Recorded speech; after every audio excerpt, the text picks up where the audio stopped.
बहुत समय पहले की बात है।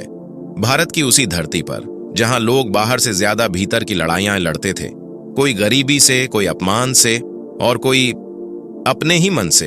आज की तरह ही तब भी लोग डरते थे, भविष्य से, असफलता से, लोग क्या कहेंगे इससे, और सबसे ज्यादा अकेले रह जाने से।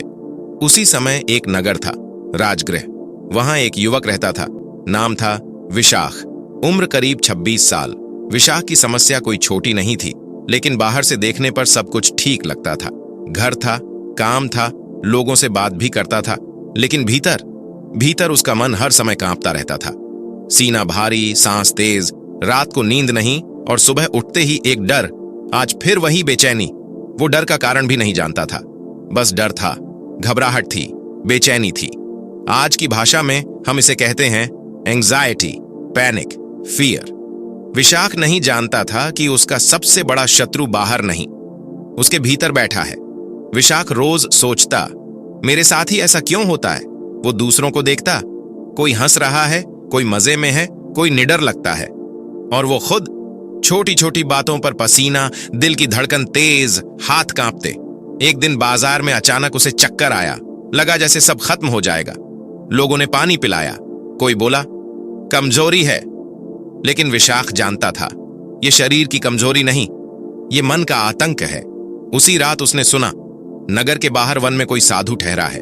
लोग कहते थे वो मन की पीड़ा समझता है। उस साधु का नाम था गौतम बुद्ध।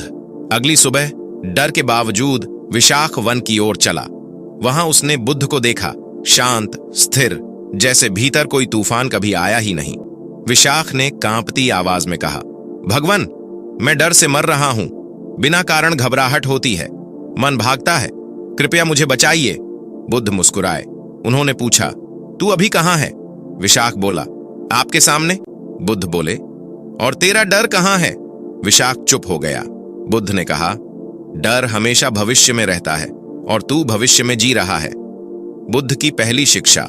वर्तमान में लौटना। बुद्ध ने जमीन से एक पत्ता उठाया, कहा, यह पत्ता अभी गिर रहा है, इसे कोई डर नहीं, क्योंकि यह सोच नहीं रहा। अगर मैं गिर गया तो? डर सोच से पैदा होता है और सोच समय से। जब मन भविष्य में भागता है, डर पैदा होता है। बुद्ध बोले, विशाख, तू सांस ले, बस सांस। ना बीता हुआ सोच, ना आने वाला, केवल इस सांस को जान। कुछ क्षणों के लिए विशाख को शांति मिली।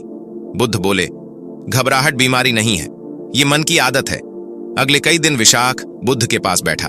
एक दिन बुद्ध ने कहा, आज तू अपने डर से भागेगा नहीं। जब डर आए उसे देख, कह, हां तू आया है, बैठ। तू उससे लड़ेगा तो वो बड़ा होगा, तू उसे देखेगा तो वो पिघलेगा। विशाख ने अभ्यास किया। जब घबराहट आई, उसने भागना बंद किया, बस देखा, सांस देखी, दिल की धड़कन देखी, और पहली बार डर थोड़ी देर में खुद चला गया। एक शाम बुद्ध ने कहा, तू कहता है मुझे डर लग रहा है, पर देख, डर और तू अलग हैं या एक?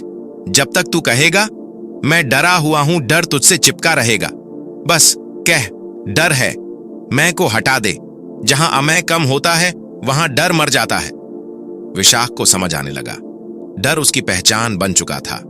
समय बीता, विशाख वहीं था, लेकिन भीतर बदल चुका था। डर आता था पर रुकता नहीं था, घबराहट आती पर हावी नहीं होती। एक दिन उसने बुद्ध से पूछा, भगवान, क्या डर कभी पूरी तरह खत्म होगा? बुद्ध बोले, डर नहीं खत्म होता, डर को पकड़ने वाला खत्म होता है। जब पकड़ने वाला नहीं तो डर किसे डरेगा? अगर आज आप डर में हैं, घबराहट में हैं, तो याद रखिए, आप खराब नहीं हैं, आप टूटे नहीं हैं, आप बस मन की आदतों में फंसे हैं। सांस में लौटिए, इस क्षण में आइए, डर को देखिए, उसे लड़िए मत। बुद्ध कहते हैं, शांति बाहर नहीं, देखने वाले के भीतर है। आज नहीं तो कल जो डर रहा है वो भी थक जाएगा। और हमारी छोटी सी मेहनत के लिए वीडियो को लाइक करके चैनल को सब्सक्राइब जरूर कर देना।